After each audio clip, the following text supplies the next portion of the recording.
Lutuan ko si Kuya Cypher ng creamy mushroom truffle. So, first time ko rin magluto nito, no, kung anong lasa.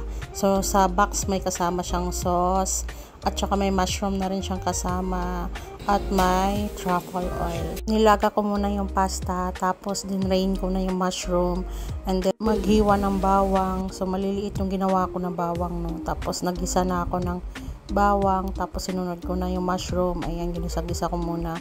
Ayan, hanggang mahilo. Char. So, ayan naman, dinagdag ko na doon yung pasta niya. Tapos, nilagyan ko na ng truffle. Tapos, nakita ko, wala naman siyang mga meat. Kaya, naisip ko na lang na lagyan ng tuna. Ayan, tuna, chinchurri tuna, para masarap. So, ito na nga yung ginawa kong creamy mushroom truffle. Sana magustuhan to ni Cypher. Siya nag-order nito. Sabi niya, mami, lutuan mo ako nito. So, kung tagal na nga niyan, isang buwan na mahigit. Kaya sabi ko, dahil may sakit si Kuya Cypher, sige, lutuan natin siya at dalhin natin sa kwarto niya.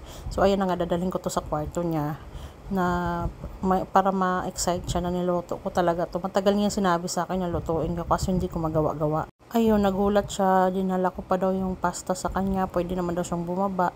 So, syempre, wala akong i-video kaya kailangan kong dalhin, char. Yung ano, may? Oo, yung binili mo. Sana gumaling ka na dahil may nilutuan na kita.